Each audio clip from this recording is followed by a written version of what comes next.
Hello everyone, welcome back to NEET Pot. In the previous section, we discussed about the bacterial diseases in which we discussed about the gonorrhea. Today in this video, we'll discuss about the two more bacterial diseases that are the syphilis and chlamydiasis. So let's start with the chlamydiasis.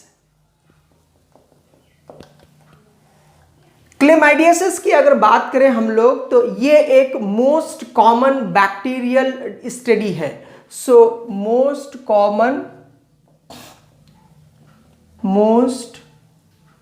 Common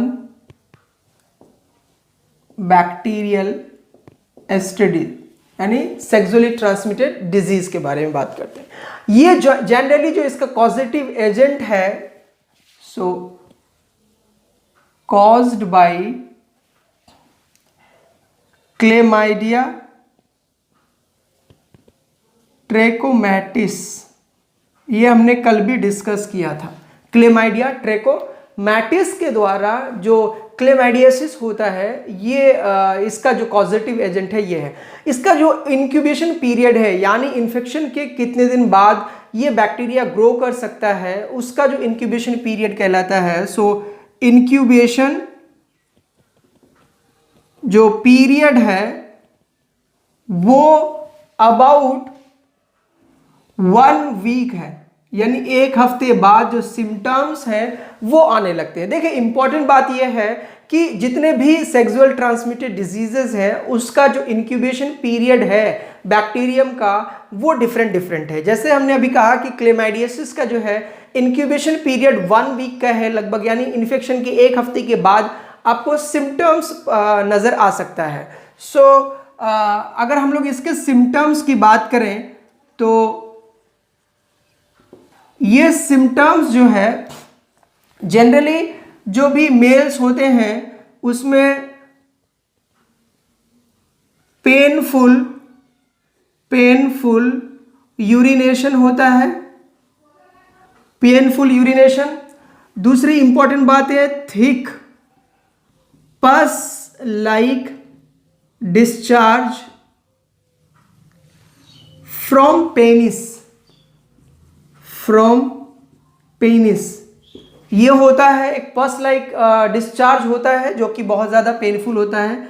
और तीसरी important बात अगर हम लोग देखें females में, तो females का जो यूट्रस होता है यानी जिसे हम लोग बच्चादानी या गर्भाशय बोलते हैं, उसमें भी इन्फ्लामेशन हो जाता है. सो इन्फ्लामेशन ऑफ यूट्रस की लाइनिंग में इन्फ्लामेशन होगा, यूट्रस के ट्यूब जैसे फैलोपियन ट्यूब वगैरह है उसमें भी इन्फ्लामेशन हो सकता है. एंड इन्फ्लामेशन ऑफ सर्विक्स इसमें भी हो जाता है. और इंटरेस्टिंग बात ये जान लीजिए कि इन दोनों में यानी inflammation of uterus, inflammation of cervix, इन दोनों में इन्फ्लामेशन हो जाता है और दे आर नॉट ट्रीटेड. अगर उसको ट्रीट ना किया जाए तो अल्टीमेटली ये PID को जनरेट कर देता है जिसे हम लोग बोलते हैं पेल्विक इन्फ्लामेटरी डिजीजेस या पेल्विक इन्फ्लामेटरी डिजीज, जो कि अल्टीमेटली स्टेरिलिटी या बांझपन को रिजल्ट करता है. So if they are not treated properly,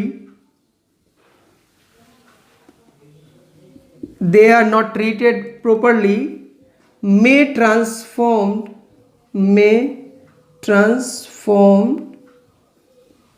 into PID यानी जिसे हम लोग बोलते हैं पेल्विक इन्फ्लामेटरी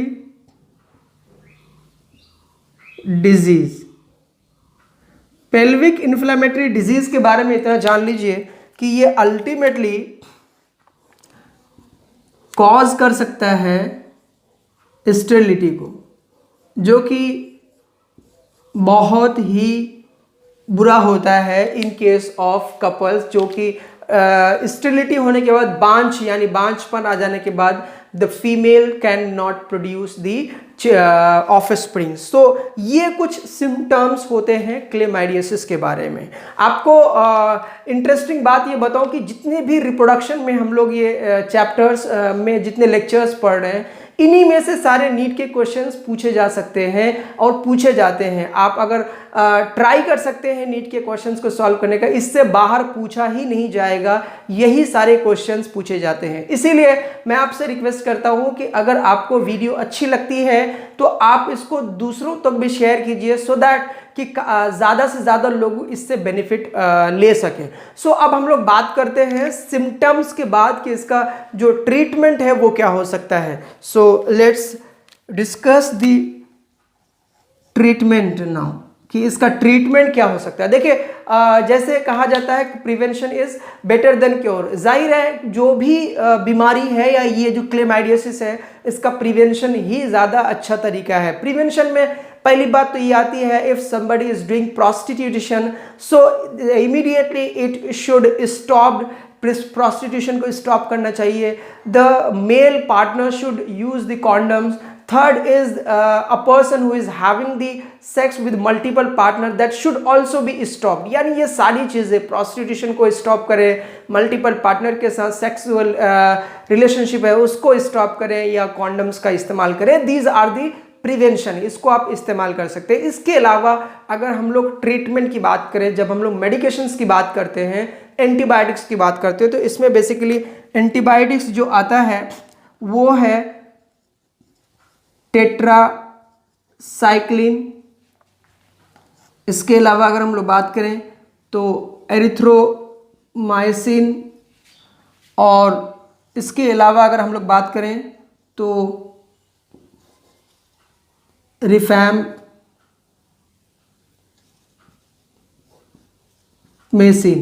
ये कुछ एंटीबायोटिक्स है जो कि मोर इफेक्टिव होता है इन केस ऑफ ट्रीटिंग दी क्लेमाइडियोसिस। अब हम लोग दूसरे डिजीज की बात करते हैं, सिफिलिस के बारे में। So let's start with the this is the second and this will be the third, that is syphilis.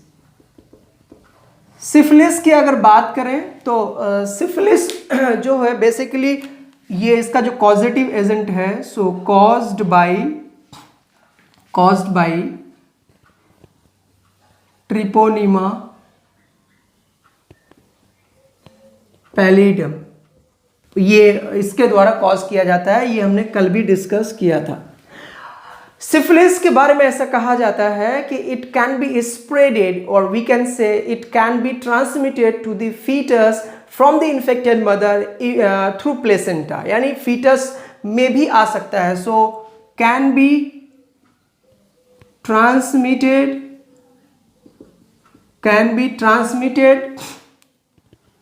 to fetus from infected mother through placenta।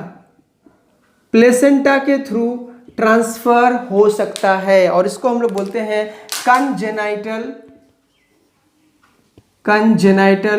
Syphilis. Congenital syphilis कहा जाता है। अब हम लोग बात करते हैं कि जो सिफिलिस है उसके सिम्टम्स क्या हो सकते हैं। सो अगर हम लोग सिम्टम्स की बात करें तो जनरली जो सिम्टम्स होते हैं ये sores, lesions in the genital organ में हो जाता है। So sores, lesions in the genital organ। दूसरी इंपॉर्टेंट बात यह है कि कभी कभी सोर इन माउथ भी हो सकता है, और अगर बाद में बात कर लें यानी लेटर स्टेज में तो माउथ में सोर हो सकता है। इसके अलावा अगर बात करें तो इसमें एक बर्निंग सेंसेशन भी होता है ड्यूरिंग यूरिनेशन के समय में बर्निंग सेंसेशन बहुत ही पेनफुल होता है, ये सिम्टम देखा जाता है। इसके अलावा ये डेडली भी हो सकता है इफ नॉट ट्रीटेड, अगर इसको ट्रीट ना किया जाए तो ये डेडली इफेक्ट भी शो कर सकता है। So these are the important symptoms about this syphilis, जिसके बारे में हमने डिस्कस किया। अब हम लोग अगेन इसके बात करते हैं इसमें ट्रीटमेंट की। तो ट्रीटमेंट से पहले वही सारी बातें जो प्रिवेंशन में हमने कही कि अगेन कॉन्डम्स का इस्तेमाल करना चाहिए, मल्टीपल पार्टनर से सेक्सुअली ट्रांसमिट यानी सेक्सुअल रिलेशनशिप नहीं रखना चाहिए। तीसरी इंपॉर्टेंट बात कि प्रोस्टिट्यूशन को स्टॉप करना चाहिए इफ समबडी इज डूइंग। और इसमें जो एंटीबायोटिक्स इस्तेमाल किया जाता है, बेसिकली एंटीबायोटिक्स, इसमें जनरली हम लोग बात करते हैं टेट्रासाइक्लिन की, टेट्रासाइक्लिन और पेनिसिलिन की। So these are the two important antibiotics which are commonly effective in case of syphilis. So syphilis के बारे में और क्लेमाइडियासिस के बारे में इतना ही। और नेक्स्ट वीडियो में हम लोग बात करेंगे बेसिकली वायरल एंड जो प्रोटोजोअन डिजीज है एसटीडी, उसके बारे में बात करेंगे। So if you like my videos, please subscribe the channel, share the video as much as you can.